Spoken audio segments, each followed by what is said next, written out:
arramoonni qabadhee dhufee akkamitti vii'uun ijoollee Oromoo dabaluu danda'a? Akkamitti subscribe gaa argachuu dandeenya? Akkamitti ijoollee Oromoo bira dhaabbachuu dandeenya waan jedhu irratti qabadhee dhufe. Egaa karaa YouTube channel kana ji'a 2 ga'aatiin jira. Wanta kan barsiisaa jedhee fedha kan qabu karaa YouTube channel kana ibseen ture. Egaa fedhiisni qofti baruu fi barsiisuu keessatti fedhii qabaachuu qofaanii galma ga'uu hin danda'amu. Fedhii sana maaltu galmaan gahuu danda'a? Daawwattoota yookaan vii qabaachuudha. Egaa akkamiin immoo vii'uu sana fooyyessuu dandeenya? Akkamiin subscribe keenya guddisuu dandeenya? Isa jedhu irratti waan gaarii takka qabadhee isinii dhufe. Haga viidiyoo dhuma kanaatti viidiyoo kana hordofaa. Keessaawuu namni sadii eenyuuni? Tokko abbaa fedhe haa ta'u nama YouTube banatee jiru. Guddaarraa haa jiraatu xiqqaarraa haa jiraatu. Nama YouTube banatee jiru yaada kana hordofi. Nama banachuudhaaf fedha qabu yaada kana hordofi.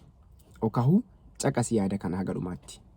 Itti aansee nama ilmaan Oromoo ijoollee baruu barsiisuu keessatti okahu barachuu keessatti qooda qabaatu anis qarqaaruun barbaada. Akkuma kamiyyuu ijoolleen Oromoo waanuma hundaanuu mataa ol qabattee akka deemtuun barbaada namni jedhu yaada kana sirriitti hordofu. Yaadichatti deebinaa jechuudha. Akkuma beekamu ana dabalatee fedhiin karaa dijitaalii kanaan yookaan karaa social media kanaan waa barsiisuu yookaan waa barachuu namoota keenya baay'ee keessatti argama. Ani nama sana keessaa tokkodha. Barachuu barbaada, waan hin beeku immoo barsiisuu barbaada. Kanaaf yoo fedhiin qaba. Fedhiin kiyya sun yoo akkamiin galma gahuu danda'a?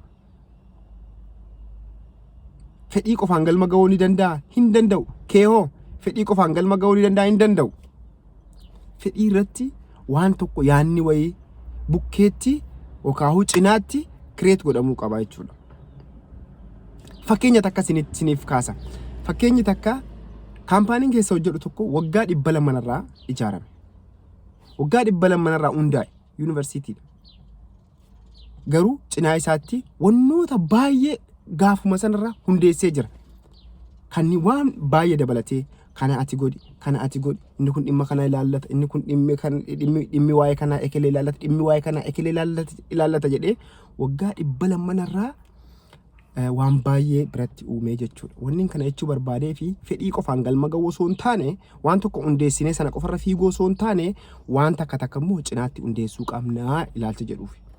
Wannoonni cinaatti hundeessinu kun maa inni? Egaa akkuma iyyuu jalqaba irratti kaasee namni sadii irratti hirmaatu jedheera miti. Namni YouTube qabu, namni banachuu fedha qabu, namni ilmaan Oromoo qarqaaruu haa guddattu barbaadu waan kana irratti hirmaachuu qaba. Innis maal inni? Telegram chaanaalii kana irratti namni sadan kun dhufee maatii chaanaalii kana haa ta'u. Gaafa sana erga dhufee maatii chaanaalii kana ta'e achirratti namni kamiyyuu chaanaalii isaa fidee Telegram chaanaalii kana irratti karaa adminaatiin dhufee akka gadhiifamuuf godhama. Nama kanaafis viiyuun akka dabalamuu fi akkasumas immoo subscribe'n akka godhamuu fi karaa adminaatiin wanti gabaabduun tokko wajjin barreeffamee ni dabarfama. Namni chaanaalii kana keessa jiru dhaqee laalee laayik gochuu fi akkasumas immoo subscribe gochuu fi karaa screenshot godhameenii karaa adminaatiin mirkaneessa. Yeroo kana maal ta'e subscribe'n kan keenyaa fi viiyuun kan keenya dabalee jechuu mitiire? Dabalee jechuudha. Warri kuni warra gurguddateef. Akkasumas immoo warra reebbanatuufis akkuma haaraa dhufee YouTube chaanaalii tokko banateeni karaa nama kanaa ni ergaafiif. Namni admin Afrikaa qabu kunis karaa Telegiraamii kanaatiin chaanaalii kana ni maxxansa.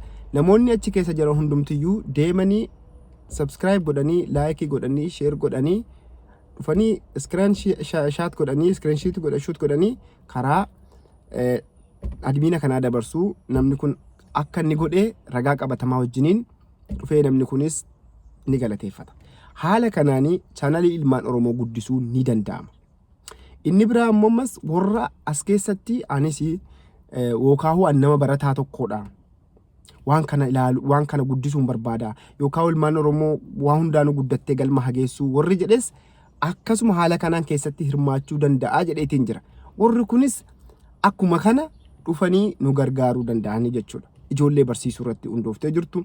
Dhugaa dubbachuu fi ijoolleen Oromoo hedduun isaanii akkuma jalqaba irratti kaasaa ture dandeettii baay'ee qabanii ammoo dandeettii isaanii kana dhufanii ni eegalanii subscribe gahaa argachuu dhabuu fi akkasumas ammoo view argachuu dhabuu wannoota akkasiitiin namootuma muraasa takkaan haamilee dhahamuudhaan dudubbeetti deebi'anii jechuudha. Kaayyoon keessan subscribe qofaa fi kaayyoon keessan view qofaa fi namoota jettanuuf ammoo kaayyoon namoota baay'ee kana qofaa miti. Konkolaataa keessan jira. Konkolaataan kun gaaza malee socho'u. Gaaza kanas qabaatee gaazni kun qofti gahaa miti. Harka kiyyaan maarshii galchuun qabaa takka miila kiyyaan fireenii akkasumas firisoorii akkasumas ammoo wannoota baay'ee fireenii waan baay'ee gochuutiin qaba miila kana duuka wannoota konkolaataa kana sochoosanu cufaayyuu gaazii dabalatee waan cufaa sammuu kiyyas dabalatee waan cufa ittiin fayyadamaa jechuudha. Kanaafuu waanni tokkos immoo itti fufiinsaan haa godhamu, itti fufiinsaan haa barsiifamu, itti fufiinsaan haa baratu, wanti tokko itti fufiisa kana argatu garuu karaa waan takka birrii takka illee tokko fiyyaa qabu tokkoon ta'uu danda'a. Sababbiin isaas wanni tokko yaaduma qofatu hin taane bakka itti waraabamu, akkaataan itti waraabamu, wannoonni irratti idiit godhamu, wanni cuftinu sooftiweerii barbaada akka qulqulluun akkasi bira ga'ee akka atis osoo itti gammadduu fixxuu fi wannoonni tokko idiit godhamu barbaachisa jechuudha. Haalaa fi bakki filachuun wannoonni itti backgroundin ati irratti hojjettu akkaataan ati irratti hojjettu wannoonni gaarii ta'uu barbaada. Gaarii kana gochuuf immoo wannoonni baasii qaban hedduutu jiranii jechuudha. So kanaafiyyuu barbaachisa jechuudha. Malee silaa'uu yaanni takkitti taate yeroo takkitti dhufanii dubbatanii baduu taate wanni kun hundi barbaachisuuf hin jiru jechuudha. So kanaaf kaayyoon kan keenya view fi subscribe yookaan kifiyyaa qofa otoo hin taane akkuma isin argitan kun konkolaataa keessa jira bakka hojiitiin isteembala kiyyaa eeggachuu jira hojii seenuuf. Namuu bakka yeroo tokkitti darbatamtee yoo deebitu osoo ta'e rakkoon qabu namni yeroo tokko darbatee waan haasa'ee waan ergaa dabarfachuu barbaadu dabarsee ni deebi'a. Garuu wanni itti fufiinsaa takka immoo dirqama wannoota akkasii view barbaachisa, subscribe barbaachisa. Wannoonni ittiin akka waan tokko YouTube'n suni akka waa sii kafaluuf. Sii kafalee jennaan immoo waan sana kiisuma kan kee qofa osoo kaa'achuu otoo hin taane nama harka qalleeyyii biras rakkataa bira akkasumas immoo wannoota YouTube'n kun barbaadamu wannoota karaa itti viidiyoon kun dabarfatu karaa itti ergaa kana dabarsitu si qarqaaru keessatti akkaataa waan takka dabalatee meeshaa ittiin hojjettu dabalatee waan kanaafi gahee akka inni ooluufi malee waan biraa miti. Sanaafiyyuu ergaan kiyya gabaabumattiyyuu warra ilmaan Oromoo ijoollee Oromoo gargaaruu barbaadan karaa telegiraamii kana kottaa laayik godhaatii yookaan seenaatii subscribe godhaa seenaatii achirratti ergaalee achirratti dabarfatamu hordofaa. Chaanaaliin kun haara wareebbaname kottaa maatii itti taa'aa isiniin jedha. Chaanaalii kana komentii jalaan isiniif kaa'aa YouTube irra. Kanaafiyyuu walii share godhaa walitti affeeraa.